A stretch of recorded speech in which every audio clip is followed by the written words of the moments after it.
এখনও কিন্তু বাজারে পালং শাক পাওয়া যাচ্ছে, মিস করো না। এইভাবে পালং চিকেন অবশ্যই বাড়িতে বানিয়ে নাও। আর আজকে আমি যেই রেসিপিটা বানাতে চলেছি, আশা করি তোমরা বুঝতে পেরে গেছো। কি বলো তো? আজ বানাবো আমি পালং চিকেন, যেটা খেতে কি দারুণ হয়। যদি না তোমরা বাড়িতে বানিয়ে দেখো, তোমরা বুঝতেই পারবে না এর স্বাদ কতটা সুন্দর হয়।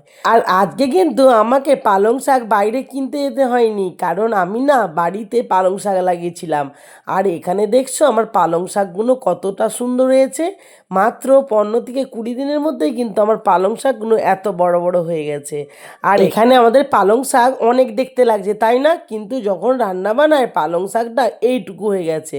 আর আজকে আমি সমস্ত পালং শাক ভালো করে কেটে নিয়েছি, আর সাথে নিয়েছিলাম ধনে পাতা। ধনে পাতাটা অবশ্যই কিন্তু লাগবে, এই দুটো উপকরণ অবশ্যই লাগবে এই রান্নাটার জন্য। প্রথমে তেমন কিছুই না, এই রান্নাটা বানানো খুবই সহজ। প্রথমে এখানে পালং শাকটাকে ভালো করে আমি কেটে ভালো করে ধুয়ে নিয়েছি, আর সাথে চিকেনটাকেও ভালো করে ধুয়ে নিয়েছি।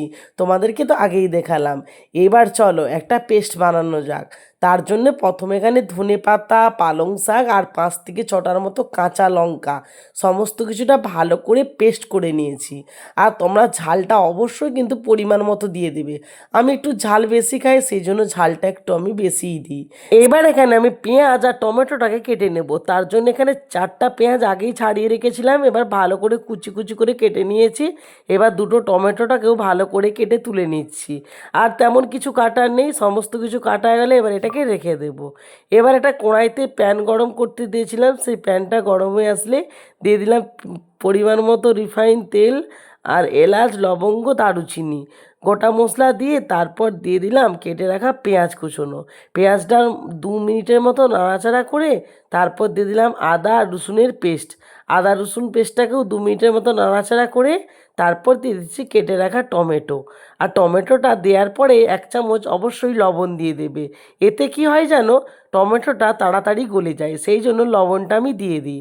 এবার এখানে কয়েকটা গুঁড়ো মশলা অ্যাড করব, যেমন হলুদ গুঁড়ো, লঙ্কা গুঁড়ো, জিরে গুঁড়ো, গোলমরিচ গুঁড়ো, ধনে গুঁড়ো। সমস্ত কিছু মশলা দিয়ে এবার ভালো করে নাড়াচাড়া করে নিচ্ছি।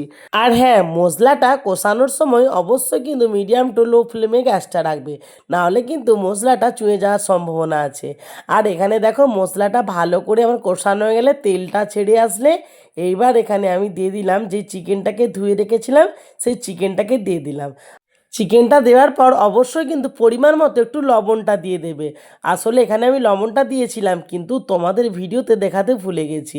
এখানে পরিমাণ মতো লবণ দিয়ে এবার ঢাকা দিয়ে দিয়ে ভালো ভালো করে চিকেনটাকে কষিয়ে নিতে হবে।